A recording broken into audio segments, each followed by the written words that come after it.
Hello friends, स्वागत है आप सबका हमारे channel study wing by IPS में। दोस्तों, आज का करंट अफेयर्स लेके मैं हाजिर हुआ हूँ। तो आइए शुरू करते हैं आज का करंट अफेयर्स। पहला क्वेश्चन है, हाल ही में किस राज्य ने फिल्म सिटी स्थापित करने की घोषणा की है? तो option A Gujarat, option B Punjab, option C Haryana, option D Uttar Pradesh. तो हाल ही में जो नई फिल्म सिटी स्थापित करने की घोषणा की है वो हरियाणा सरकार के द्वारा किया गया है।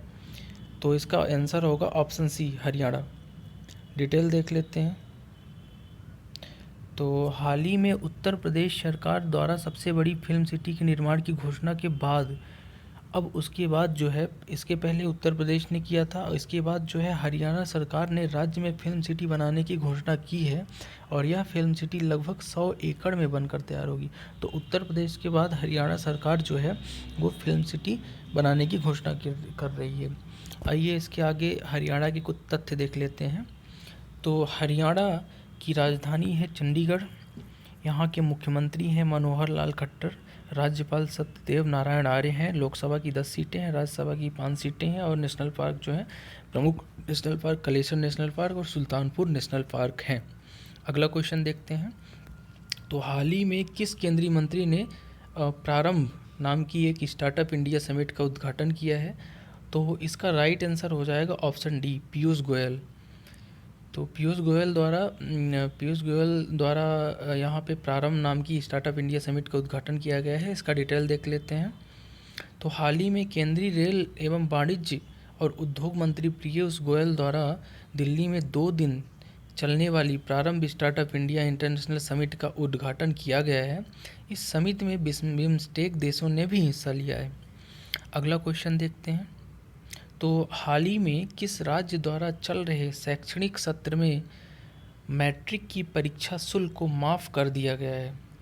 तो मैट्रिक की जो परीक्षा शुल्क है वो कोविड-19 को ध्यान में रखते हुए उड़ीसा सरकार के द्वारा माफ़ कर दी गई है। तो इसका राइट आंसर होगा ऑप्शन सी, उड़ीसा।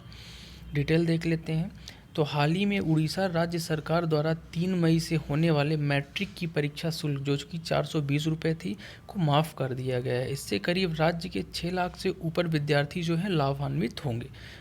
तो उड़ीसा के बारे में कुछ देख लेते हैं। तो उड़ीसा की राजधानी है भुवनेश्वर और मुख्यमंत्री नवीन पटनायक, राज्यपाल गणेशी लाल। नेशनल पार्क जो प्रमुख इसमें है सिमलीपाल नेशनल पार्क और भीतरकनिका नेशनल पार्क। लोकसभा की 21 सीटें, राज्यसभा की 10 सीटें। अगला क्वेश्चन देखते हैं। तो हाल ही में स्कॉच SKOCH चैलेंजर अवार्ड से किसे सम्मानित किया गया है? तो हाल ही में स्कॉच चैलेंजर अवार्ड से सम्मानित होने वाले जो व्यक्ति हैं वो लगातार दूसरी बार बने हैं अर्जुन मुंडा, जो कि केंद्रीय जनजाति मंत्री भी हैं। तो इसका आंसर होगा, राइट आंसर होगा option B, Arjun Munda. Detail देख लेते हैं। तो हाल ही में लगातार दूसरी बार केंद्रीय जनजाति कार्यों के मंत्री अर्जुन मुंडा को स्कॉच चैलेंजर अवार्ड से नवाजा गया है। और यह अवार्ड ई गवर्नेंस में उत्कृष्ट प्रदर्शन के लिए दिया जाता है।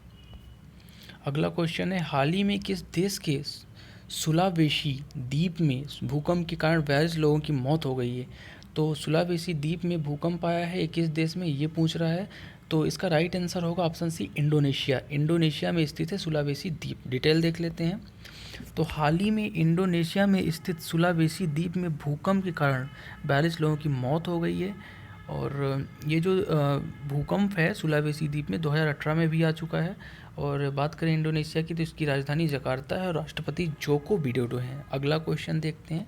तो हाल ही में किस राज्य ने नई पर्यटन नीति की घोषणा की है? तो नई पर्यटन नीति की घोषणा करने वाला राज्य बन गया है उत्तर प्रदेश।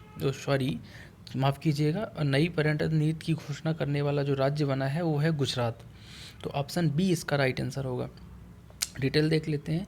हाल ही में गुजरात राज्य ने अपनी नई ऊर्जा नीति के बाद अब नई पर्यटन नीति को भी जारी किया है। और गुजरात टूरिज्म के जो ब्रांड एम्बेसडर हैं वो अमिताभ बच्चन हैं। अगला क्वेश्चन देखते हैं। हाल ही में भारत की सबसे बड़ी सुरंग बोरिंग मशीन किस राज्य में लॉन्च की गई है? तो बोरिंग मशीन हम लोगों ने सुना था, लेकिन ये सुरंग बोरिंग मशीन क्या है जान लेते हैं। इसका जो राइट आंसर हो जाएगा Maharashtra, option A right answer होगा। डिटेल देख लेते हैं।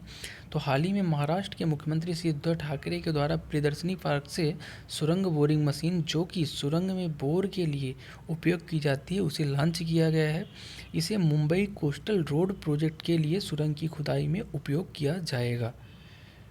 तो ये उद्धव ठाकरे के द्वारा, मुख्यमंत्री जो हैं महाराष्ट्र के, उनके द्वारा लॉन्च किया गया है और मुंबई कोस्टल रोड प्रोजेक्ट में यूज़ किया जाएगा। अगला क्वेश्चन देखते हैं।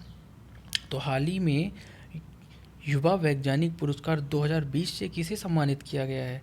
तो युवा वैज्ञानिक पुरस्कार 2020 से सम्मानित होने वाले व्यक्ति हैं शुभ्रा शर्मा। तो इसका राइट आंसर ऑप्शन सी होगा, शुभ्रा शर्मा।